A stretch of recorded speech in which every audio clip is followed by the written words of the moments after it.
May 17, 1943. The air in U-Boat Command Headquarters in Caval, France, was thick with the scent of stale cigar smoke and the nervous energy that always accompanied the latest intelligence reports.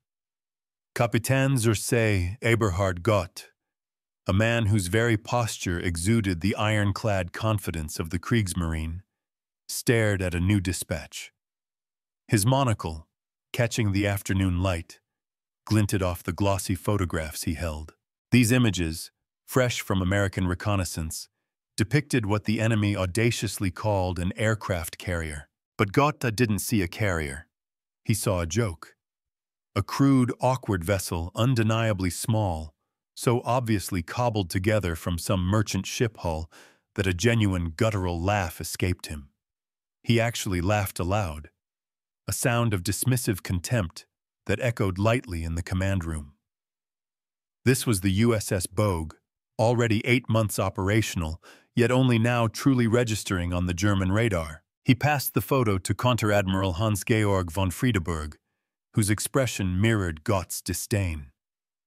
"The Americans," Gott noted later that evening in his war diary, a testament to the arrogance of the moment, "are building carriers from merchant ships. These floating crates with a few aircraft cannot possibly threaten our wolf packs." He elaborated on their perceived failings. They lacked the blistering speed of a proper fleet carrier, the reinforced armor of a true warship, the elegant, purpose-built lines of legitimate naval architecture. To German eyes, they were desperation manifested in steel, a pathetic American attempt to plug an unpluggable hole. What neither officer, nor indeed much of the German naval establishment, understood in that moment of derisive laughter was that they were looking at the instrument of their own destruction. They were witnessing the genesis of a fundamental shift in naval warfare, one that would sweep away the might of the U-boat arm like chaff in a storm. Within 18 short months, these seemingly diminutive escort carriers would not merely alter the course of the Battle of the Atlantic. They would utterly transform it. From a period of agonizing Allied vulnerability and German advantage, it would become an Allied victory so absolute, so devastating, that U-boat crews would grimly refer to their missions as nothing less than suicide runs. The profound psychological journey from that initial, patronizing contempt to utter, soul-crushing terror would unfold not over years, but over a horrifying series of months, as German naval officers slowly, painfully, discovered that American production logic had, once again, dramatically exceeded their wildest, or perhaps their most cynical, imagination. This transformation was already being etched into being in American shipyards, where a man named Henry Kaiser was, with almost supernatural speed, producing escort carriers faster than Germany could even lay the keels for its submarines. To understand the sheer magnitude of this miscalculation, we must rewind a little further. The story didn't begin with a German laugh in 1943, but with a radical vision from an American president, almost 2 years earlier. On June 8, 1941, 18 months before, the attack on Pearl Harbor plunged America into global war. President Franklin D. Roosevelt recognized a looming threat that his own admirals initially dismissed as an impossibility, or at best, an imprudent folly. America, he insisted, would need aircraft carriers, not just a handful, but hundreds of them. The sheer scale of such a demand was met with incredulity. Traditional fleet carriers were gargantuan undertakings, requiring 3 years to construct and costing the equivalent of 10 destroyers each. The idea of churning out hundreds was a logistical and financial non-starter by conventional naval thinking. But Roosevelt was not a conventional thinker. His solution seemed, to many on both sides of the Atlantic, absurd. His idea was simple, yet revolutionary. Convert merchant ships into carriers. Build them not in specialized, slow-paced naval shipyards, but on commercial production lines, leveraging the existing infrastructure of civilian industry. The inherent drawbacks were obvious and immediately pointed out by the traditionalists. They would be slow, they would be vulnerable, and their aircraft capacity would be severely limited. But Roosevelt's genius lay in the final, critical clause of his strategy. Produce them in such quantities that their individual weaknesses became utterly irrelevant. The sheer weight of numbers, he believed, would overcome any qualitative deficiencies. This was a direct challenge to the deeply ingrained naval doctrine of the era, which prioritized singular, powerful capital ships. Roosevelt was proposing a paradigm shift, a democratization of air power at sea. In early 1942, Kapitän Friedrich Ruge, serving as a naval liaison to the German High Command, reviewed the initial American escort carrier specifications. His analysis for Admiral Raeder dripped with professional incredulity. "Maximum speed of 18 knots, he wrote, his pen probably scrawling with disdain. Barely faster than a surfaced submarine. Wooden flight decks on some models. Commercial-grade steel instead of armor plating. Single screws vulnerable to torpedo damage." Ruge concluded, "The Americans appear to be confusing quantity with quality. These vessels are maritime disasters waiting to happen. Any trained U-boat commander will feast upon them." This sentiment wasn't just arrogance. It was rooted in the German naval establishment's confidence, which rested on solid, bloody foundations. Between September 1939 and December 1942, the U-boat force had sunk an astonishing 1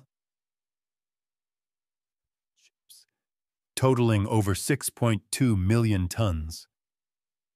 Admiral Karl Donitz's Wolfpack tactics had turned the North Atlantic into what Winston Churchill famously described as the only thing that truly frightened me during the war. U-boats operated with near impunity, surfacing at night to chase convoys, their powerful diesel engines propelling them at a respectable 17 knots on the surface. The greatest threat to U-boats was aircraft, but there was a vast, deadly expanse in the middle of the Atlantic, beyond the range of land-based planes, the dreaded mid-Atlantic gap. Here, U-boats congregated, unmolested from above, to slaughter merchant ships. This was their domain, their hunting ground, a place where the rules of war seemed to favor the predator below the waves. Oberleutnant Sergei Herbert Werner, commanding U-230, recorded his assessment of American escort carriers in his war diary on March 3, 1943, after first encountering one near convoy SC-121.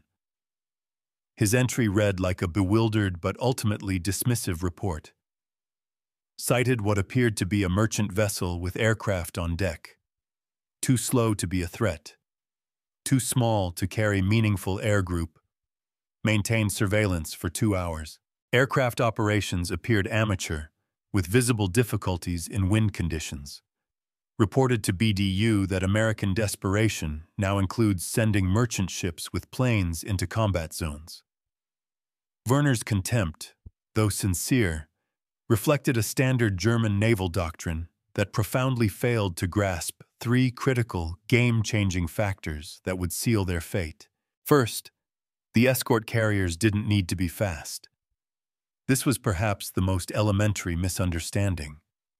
They weren't designed to race across the ocean or engage fleet actions. They traveled with the convoys, which typically lumbered along at a stately 8 to 10 knots. Their mission was not speed, but presence. Their lack of velocity was utterly irrelevant to their operational objective. Second, they didn't need massive air groups, the kind found on a fleet carrier like the USS Enterprise. Their aircraft, primarily Grumman TBF Avengers and F-4F Wildcats, had a simpler, yet infinitely more crucial role. They didn't need to sink every U-boat they saw. Their primary mission was merely to force the U-boats to submerge. A U-boat, so formidable on the surface, dropped from 17 knots to a sluggish 7 knots underwater. Once submerged, it was blind, it was slow, and it was deaf. It couldn't position for attacks, couldn't communicate effectively, and was immensely vulnerable. The very act of forcing a U-boat underwater crippled its operational effectiveness, rendering it unable to engage the convoy. Third, and most critically, was the sheer, overwhelming quantity of these ships. The Americans, with their industrial behemoth, would build so many of these carriers that the entire Atlantic Ocean, including the once sacrosanct mid-Atlantic gap, would fall within continuous, unrelenting aircraft coverage. This was the true stroke of genius, the quantity over quality taken to its ultimate, devastating conclusion. The production statistics that would ultimately doom the U-boat force were already accumulating by the spring of 1943, though German intelligence, shackled by traditional thinking, grossly underestimated them. Henry Kaiser's Vancouver-Washington shipyard, a marvel of wartime efficiency, had revolutionized shipbuilding by standardizing components, implementing prefabrication techniques, and applying assembly line methods learned from automobile manufacturing. Kaiser's workers dramatically reduced construction time for a Casablanca-class escort carrier. What initially took 6 months was soon slashed to an astonishing 10 weeks. By the summer of 1943, a new escort carrier was being launched every single week. Every single temps. The Germans, still thinking in terms of traditional, slow naval construction, estimated American escort carrier production at perhaps 1 per month. The terrifying reality was closer to 1 every 5 days at peak production. This wasn't just industrial output. It was an industrial tsunami. Captain Lieutenant Peter Creamer, commanding U-333, experienced the first chilling glimpse of what this mass-produced naval aviation truly meant on April 23, 1943. His boat was running on the surface, 650 miles southwest of Ireland, deep within the mid-Atlantic gap, a zone that had, until that moment, always been considered safe from aircraft. The lookout's cry, sharp and sudden, sent the crew scrambling. "Aircraft! 2 points to starboard!" Confusion rippled through the control room. "Impossible!" someone shouted. No land-based aircraft could reach this position. Then Creamer saw them. 2 Avenger torpedo bombers, approaching ominously from the northeast. His war diary, written later, captured the palpable confusion and dawning horror. Aircraft at impossible range from land. Must be from fleet carrier, but no fleet carrier reported in area. Crash dive initiated. Depth charges detonated alarmingly close aboard, shaking the U-boat. Sustained minor damage. Surfaced after 2 hours to find convoy with converted merchant vessel launching aircraft. His final, haunting question, scrawled in the dim light of his submerged cabin, echoed the growing dread. How many of these ships do they have? The answer to Creamer's desperate question, had he known it, would have shattered German morale entirely. By May 1943, the United States Navy had commissioned 11 escort carriers, with 40 more already under construction. Each carrier, seemingly insignificant on its own, operated between 24 and 30 aircraft. The pilots were mostly reservists, men who had been civilians just 2 years earlier, trained in abbreviated programs that horrified traditional, highly selective naval aviators. Yet, these amateur pilots, flying from what the Germans scorned as merchant ship carriers, were about to accomplish what the Kriegsmarine had declared impossible: the complete suppression of the U-boat threat. The game, entirely unbeknownst to the U-boat commanders still operating with pre-carrier assumptions, had fundamentally changed. Rear Admiral Julius Führer, reviewing German naval intelligence reports in June 1943, observed a disturbing trend. the increasing frequency of U-boat encounters with carrier aircraft in previously safe areas. His analysis, later found in captured documents after the war, revealed a growing, genuine concern within the German High Command. American escort carriers now reported in North Atlantic, South Atlantic, Mediterranean approaches. Intelligence suggests at least 20 operational vessels. If accurate, this represents a fundamental alteration in convoy protection capability. Recommend immediate reassessment of Wolfpack tactics. The reassessment, however, came too late. Far too late. USS Bogue and her escorts had already begun what U-boat crews would soon grimly refer to as Black May, a period of such catastrophic losses that it broke the spirit of the U-boat arm. On May 22, 1943, Bogue's aircraft spotted U-569 running on the surface.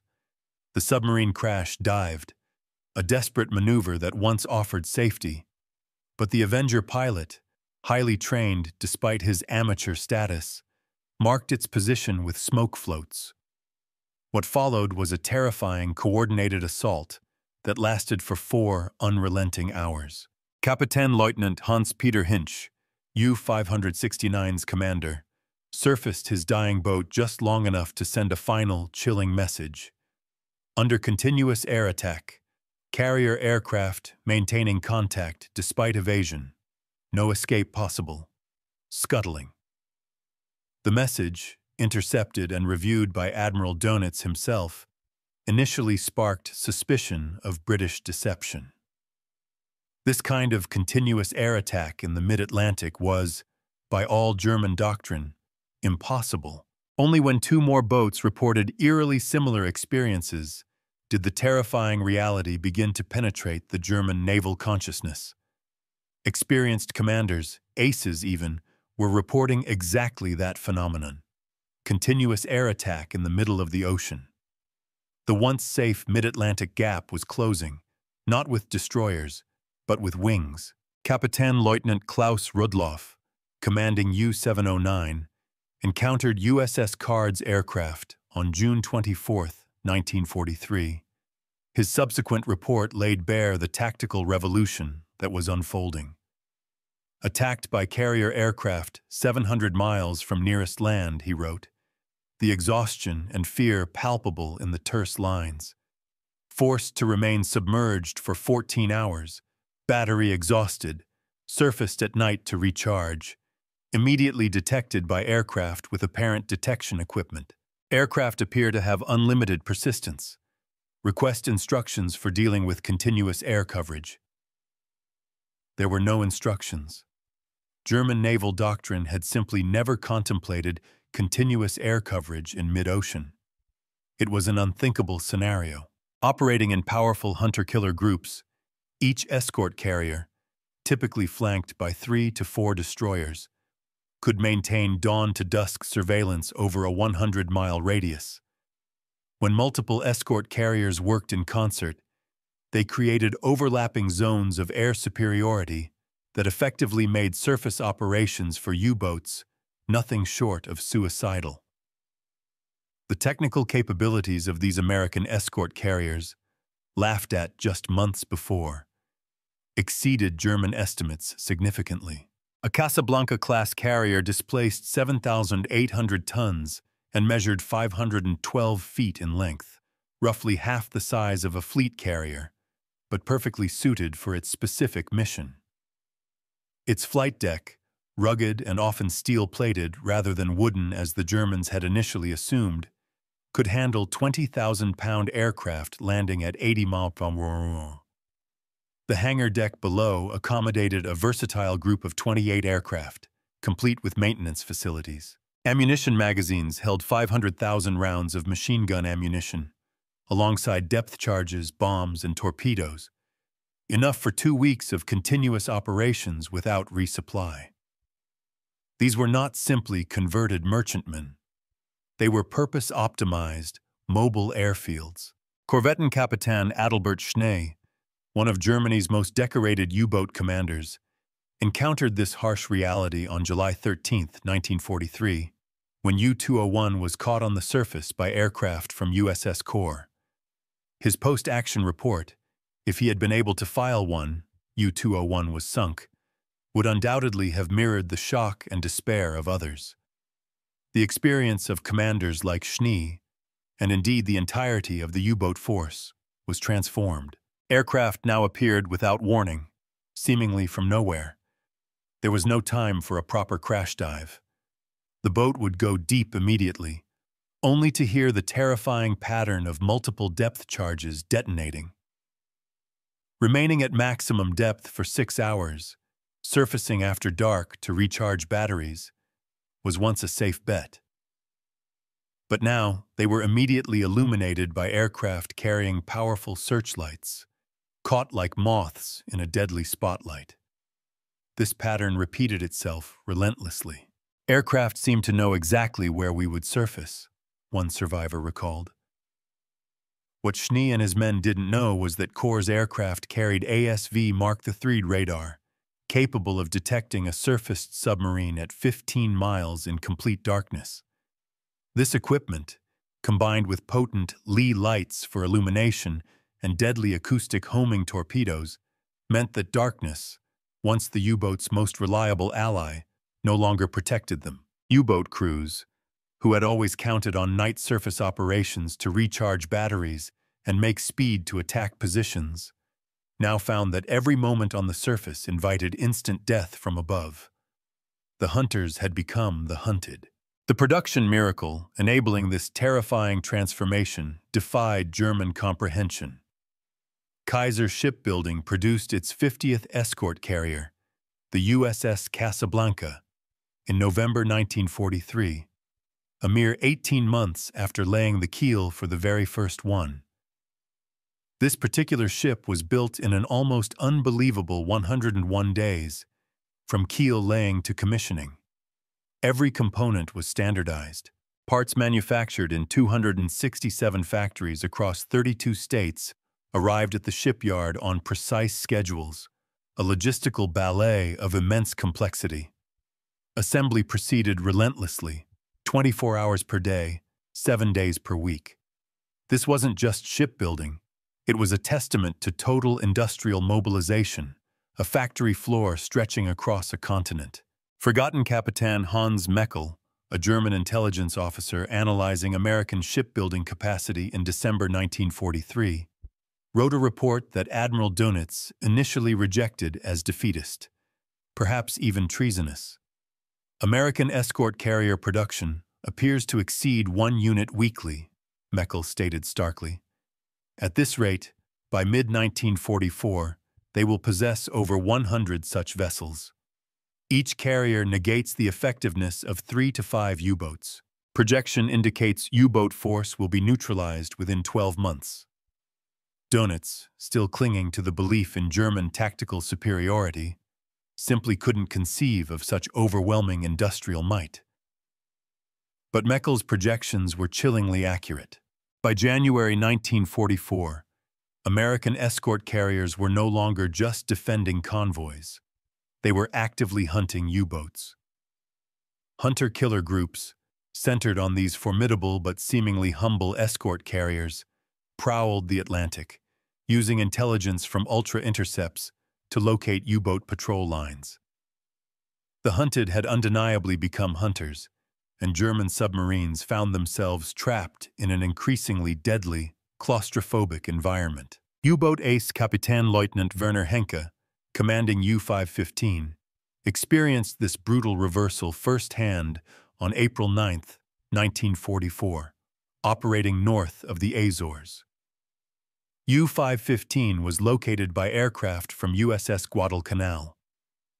Henke, a holder of the Knight's Cross with oak leaves, with 26 ships sunk to his name, suddenly found himself utterly helpless against a coordinated air and surface attack. His final radio message, intercepted by the Allies, conveyed an unprecedented desperation.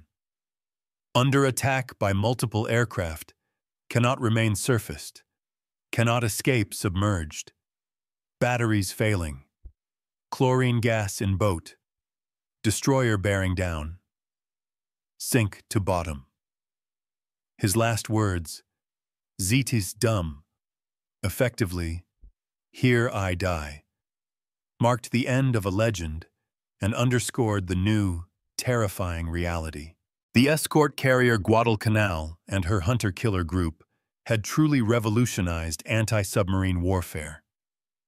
Operating independently of convoys, they could pursue U-boat contacts for days, wearing down the submarine's batteries, psychological resolve, and ultimate defenses. On this single patrol alone, Guadalcanal's group would sink 3 U-boats and damage 2 others. The carrier's aircraft flew an astonishing 2,484 hours in just 30 days, a testament to the stamina of the pilots, the resilience of the planes, and the efficiency of the maintenance crews. German submarines that had once proudly stalked the Atlantic now cowered beneath the waves, their once fearsome presence reduced to a desperate game of hide-and-seek. The technical superiority of American production extended far beyond mere numbers. Each escort carrier incorporated lessons learned from previous operations, a continuous feedback loop from the battlefield to the factory floor. The Casablanca-class ships built in late 1943, for instance, featured improved radar systems, better communication suites, stronger flight decks designed for heavier aircraft loads, and even enhanced crew habitability, a reflection of the pragmatic American approach. German observers who expected American mass production to equate to inferior quality discovered precisely the opposite. A continuous, rapid evolution of quality alongside astonishing quantity. Kapitän Klaus Schultz, analyzing captured American technical documents in February 1944, reported back to U-boat command with a hint of awe. American escort carriers employ assembly techniques that should be impossible. Entire sections are prefabricated down to installed equipment and wiring. These sections, weighing up to 200 tons, are lifted by cranes and welded together. A ship takes shape in weeks rather than months. Each vessel benefits from lessons learned on previous hulls. This wasn't just industrial might. It was intelligent industrial might. A system designed for rapid iteration and improvement. By March 1944, the psychological transformation of the U-boat force was complete, and it was devastating. Crews that had once competed fiercely for tonnage sunk now simply celebrated mere survival. Morale collapsed, not from a lack of bravery, but from a crushing recognition of their increasingly hopeless situation.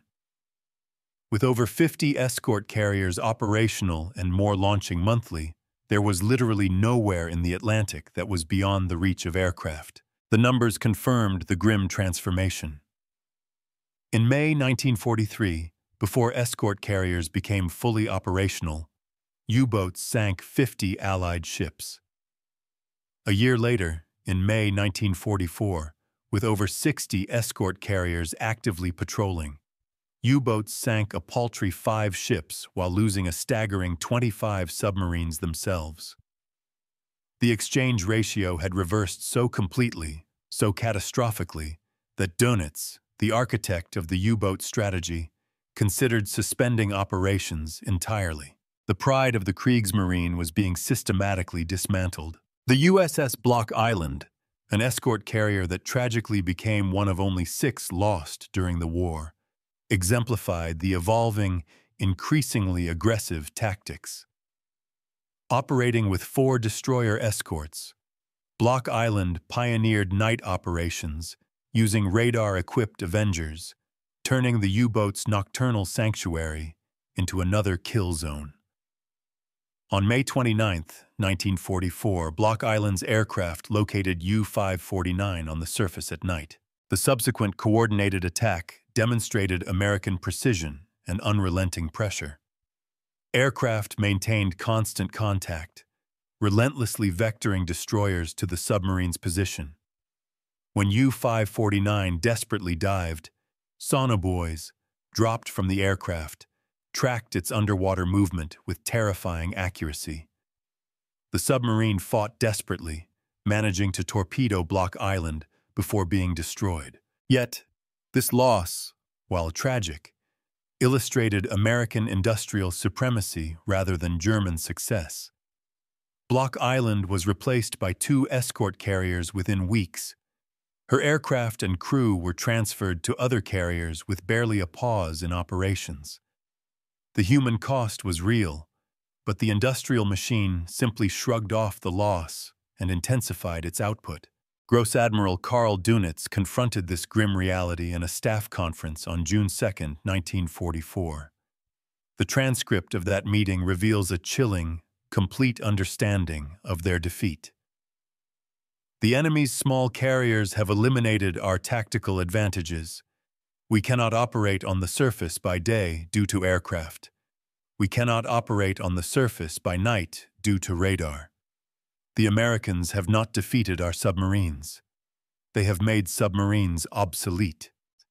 This was a concession of monumental strategic failure, a recognition that the very foundation of German naval power had been rendered irrelevant by a class of ships they had once scorned. The U-boat, once the apex predator of the Atlantic, was now an anachronism. By August 1944, the United States Navy operated 77 escort carriers, with another 35 under construction. These ships had moved beyond mere convoy protection. They had become potent offensive weapons. Operating off the European coast, escort carriers provided crucial air support for the Normandy invasion and relentlessly hunted U-boats in the Bay of Biscay, their hunting grounds now extending right to Germany's doorstep. German coastal U-boat bases, previously considered immune to naval attack, now faced carrier aircraft striking from beyond the range of land-based fighters. The technical evolution continued throughout 1944. The Commencement Bay class, larger and faster than the Casablancas, began entering service. These ships displaced 11,373 tons and could make 19 knots. Their flight decks stretched 553 feet. Each ship cost $11 million and required 8 months to build. Still a fraction of the cost and time for a fleet carrier, but a significant leap in capability. German naval intelligence struggled to comprehend the industrial capacity these ships represented. Korvettenkapitän Ernst Haschhagen, analyzing American production in September 1944, wrote, "Each escort carrier requires 30,000 tons of steel, 2,000 miles of electrical cable, 50 miles of piping, 80,000 blueprints, and 45,000 different components. Yet they produce them like automobiles. Seattle-Tacoma Shipbuilding alone has delivered 16 carriers in 18 months." The scale was simply beyond their industrial imagination. They had focused on perfecting individual U-boats, crafting weapons of precision. The Americans had focused on perfecting the system of production, turning out weapons of overwhelming scale. Captain Daniel Gallery, commanding USS Guadalcanal, achieved the ultimate demonstration of escort carrier dominance on June 4, 1944. His hunter-killer group forced U-505 to the surface and, incredibly, captured it intact, the first enemy warship captured at sea by the U.S. Navy since 1815. This submarine seizure was not just a propaganda coup. It was a stark, undeniable symbol that U-boats were now prey, not predators. The statistics of this transformation were overwhelming, a brutal, numerical testament to the shift in power. In 1942, before escort carriers became operational, U-boats sank 160 Allied ships totaling 6.26 million tons. In 1944, with escort carriers dominating the Atlantic, U-boats sank a mere 132 ships, totaling 773,000 tons, while losing an astounding 249 submarines. The tables had not just turned, they had been completely overturned.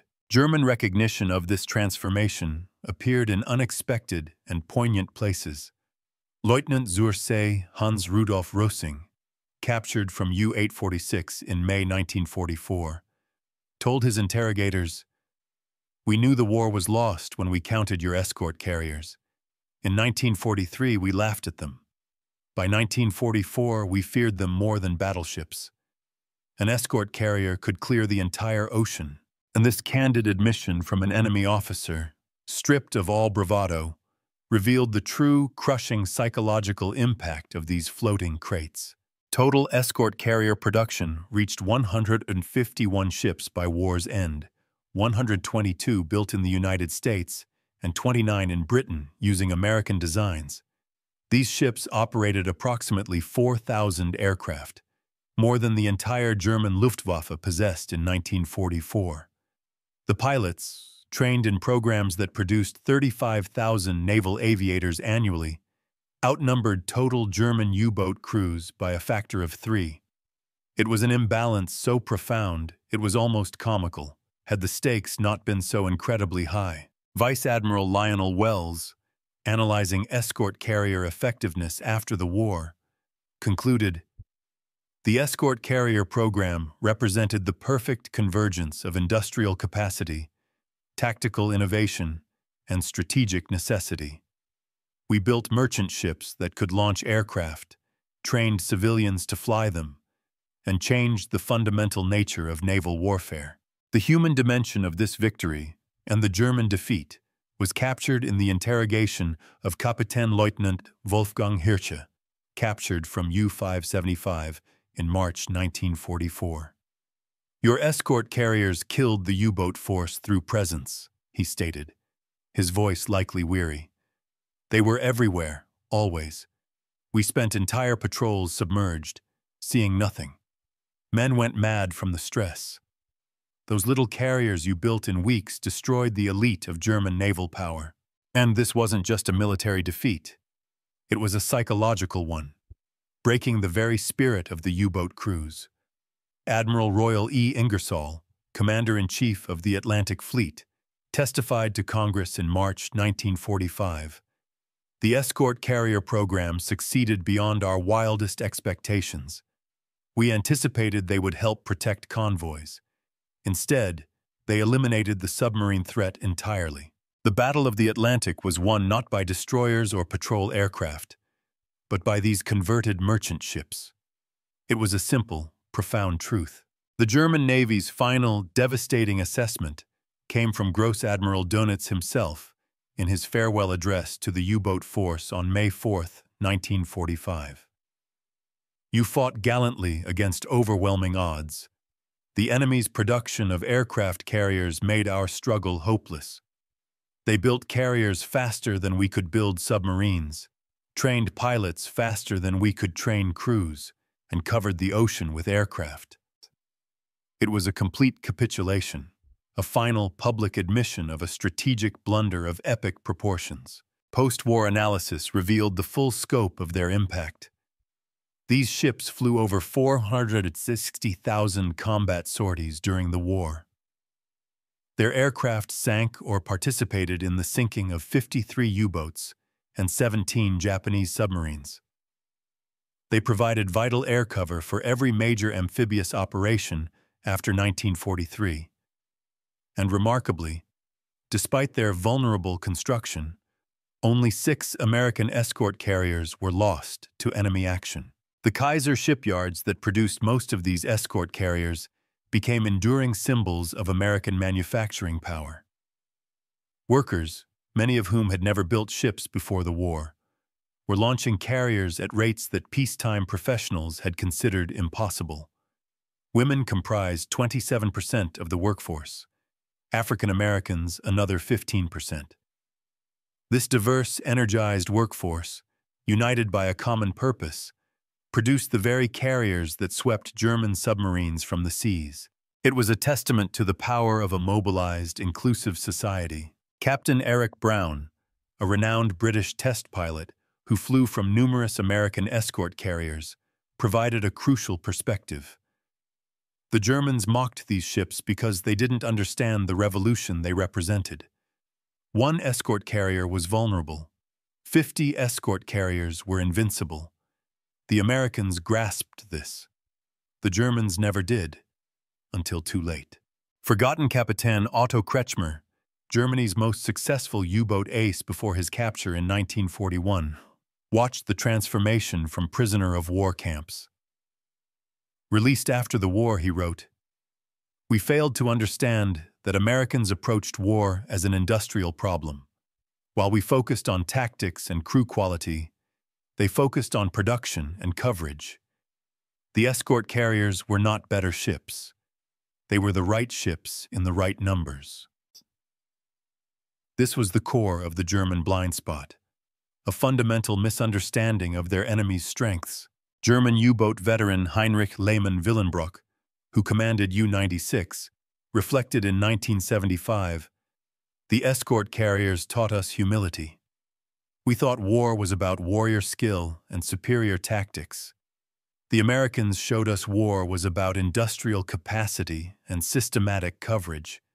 Those little carriers we mocked represented something we never understood: the ability to transform any problem into a production solution." It was a brutal lesson learned through blood and defeat. Rear Admiral Calvin Durgan, who commanded escort carrier task groups, summarized the essence of their achievement. "We took merchant hulls, added flight decks, and changed naval history. The Germans laughed because they saw converted merchantmen. We saw mobile airfields that could be anywhere, anytime. They counted ships. We counted coverage area." The final irony, a grim capstone to this saga, came from Adolf Hitler himself. In April 1945, with the war crumbling around him, he reportedly asked Dönitz why the U-boats were failing so spectacularly. Dönitz, with a weary heart, explained about the escort carriers. Hitler, in a moment of rare, brutal lucidity, allegedly responded, "Why did we not build such vessels?" Dönitz, without hesitation, replied, "Because we could not build one per week." Hitler had no response. The truth was too stark, too undeniable.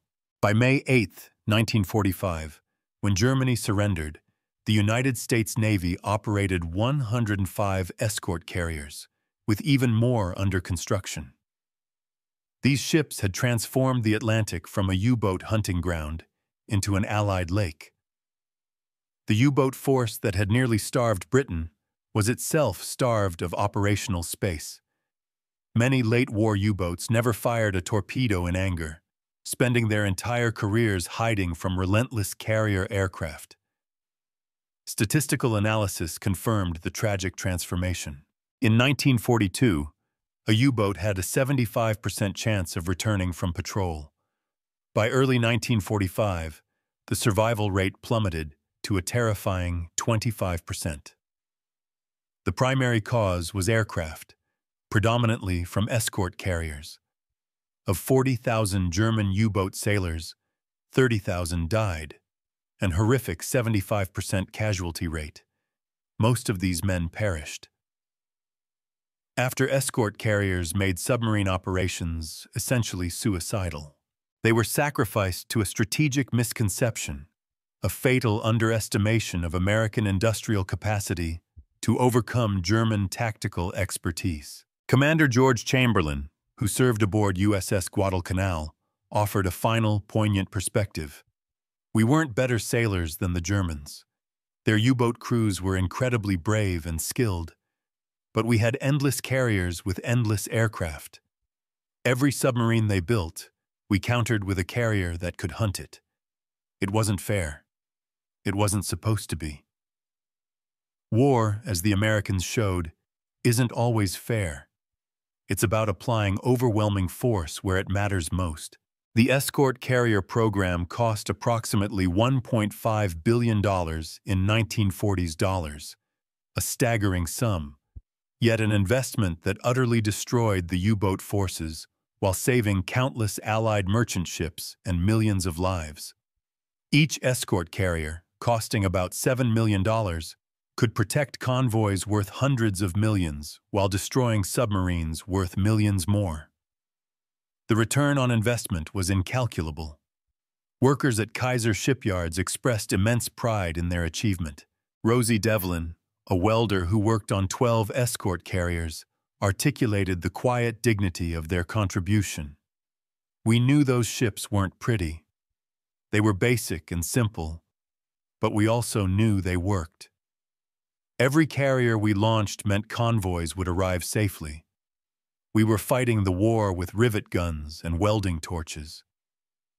They were the unsung heroes of the Atlantic, their sweat and labor translating directly into victory." The final accounting was stark and irrefutable. Germany began the war with 57 operational U-boats and built 162 more. They lost 785 U-boats, 632 to Allied action. Approximately 175 of these were destroyed by escort carrier aircraft or hunter-killer groups. Considering escort carriers only became fully operational in mid-1943, this represented extraordinary, disproportionate effectiveness in a very short time frame. Starting with 0 escort carriers in 1941, the United States built 151 by 1945. These ships operated approximately 4,500 aircraft at peak strength. They flew over 460,000 sorties and fundamentally changed naval warfare forever, all while maintaining an operational rate exceeding 80%, a testament to their rugged reliability and the dedication of their crews. German U-boat commander Herbert Werner, one of the few to survive the entire war and witness the devastating effectiveness of these ships, provided the ultimate summary. "The escort carriers killed us through superior presence.